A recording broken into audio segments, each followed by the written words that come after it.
حضرت موسیٰ علیہ السلام کو حضرت خضر کے پاس بھجوایا گیا. انہوں نے اپنی زندگی میں حضرت خضر علیہ السلام کے ساتھ چلے. راستے میں چلتے ہوئے ایک بچہ قتل کر دیا. اب وہ قتل ہو گیا. حضرت موسیٰ علیہ السلام نے حضرت خضر پر اعتراض کر دیا کہ یہ آپ نے زیادتی کی ہے. اللہ تعالیٰ نے اس کا ازالہ کیا. فرمایا یہ ہمارے حکم سے ہوا ہے، اس لیے کہ یہ دو ماں باپ یہ نیک تھے. یہ بچہ ان کی نیکی پر اثر انداز ہو کر اللہ کی نافرمانی کے لیے ماں باپ کو مجبور کر دیتا. اس لیے کہ ایک اکیلا بیٹا وہ باپ کا بیٹا نہیں ہوتا، وہ باپ ہوتا ہے. جس طرح اس کو موڑے ایک بچہ وہ اپنے باپ کو ماں کو موڑ دیتا ہے. اس بچے کی فطرت خراب تھی. اب ان لوگوں کا ہم نے اور امتحان لینا تھا. وہ امتحان اس طرح لیا، وہ بچہ قتل کرا دیا. حضرت خضر علیہ السلام نے مار دیا. ان کو توفیق ملی، صبر کیا. نتیجے میں اللہ نے ان کو 7 اولادیں دی. 7 کی 7 اولادیں اللہ تبارک تعالیٰ کی فرما بردار، اس دور کی قرآن مجید کی حافظ اور اس پر عامل. یہ دنیا میں ان کو اللہ پاک نے جزا دے. نبی اکرم کی امت میں بھی حضرت بی بی ام سلمہ رضی اللہ تعالیٰ عنہ نبی اکرم صلی اللہ علیہ وسلم کے ساتھ وعدہ کر کے اسلام قبول کیا کہ میں نوحہ نہیں کروں گی. کوئی بندہ مر جائے میں نوحہ نہیں کروں گی. اپنا بیٹا مر گیا، صبر کیا. اتنا صبر کہ خامد تک کو پتہ نہیں چل سکا. جب صبح خامد اٹھ کے جانے لگے تو کہنے لگی، رات کو بے تکلف ہوئے دونوں میاں بیوی. صبح اٹھے تو کہنے لگی کہ میں ایک سائڈ سے پڑوسیوں سے ایک چیز مانگ کے لائی تھی، وہ چیز اب وہ مجھے مطالبہ کرتی ہے، مجھے وہ اچھی لگتی ہے، دینا نہیں چاہتی. آپ میرے ساتھ معاملت کریں کہ ہم ان کی دی ہوئی وہ چیز جو ادھار مانگ کر رہے ہیں اس کو دبا لیں.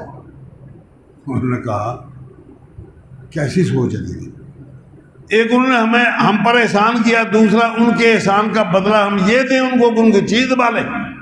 کیا لگی اچھا تو آپ کا بیٹا فوت ہو گیا،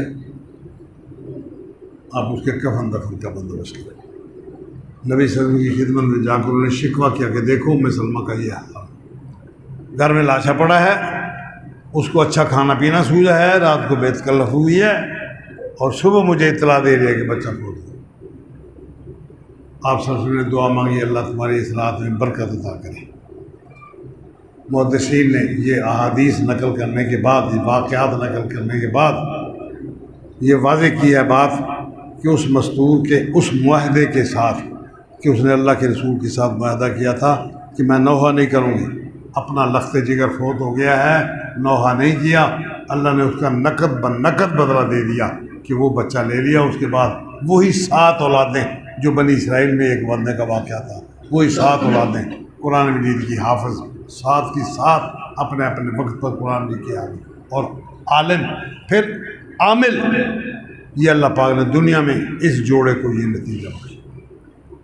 اب اگر اللہ تبارک تعالیٰ آج سے چند سال پہلے ایک مستور کے اس عمل کو قبول کر سکتا ہے تو آج کیوں نہیں کرتا؟ اس وقت ایک مستور اپنے جذبات پر کنٹرول کر کے اللہ کے رسول صلی اللہ علیہ وسلم کی احکامات کی تعمیل کر سکتی تھی، تو آج ہماری عورتیں یہ تعمیل کیوں نہیں کر سکتی؟ اللہ تبارک تعالیٰ ہر لمحے ہر وقت وہ اپنی مخلوق کو فائدہ پہنچاتا ہے. اب ہم کیوں اس بات پر پیچھے کیوں ہٹتے ہیں کہ چھوٹی چھوٹی بات اللہ تبارک تعالیٰ کے رسول کو اس کو ترجیح دی جائے؟ اپنی انانیت، اپنی سوچ، اپنی خواہشات نفس ان کو پیچھے ہٹا دیا جائے، برادری کو پیچھے ہٹا دیا جائے. جس اللہ نے یہ برادری دیا ہے وہ نئی برادری بھی دے سکتا ہے. رشتہ داریاں لوگوں میں ہو سکتی ہیں، ہوتی ہیں، اور اچھی سے اچھی برادری منتخب ہو سکتی ہے. کیسے ہو سکتی ہے؟ اسی طریقے پر. لیکن جب ہم سب سے پہلے اپنی برادری کو ترجیح دے کے اسی کی پوجا کریں گے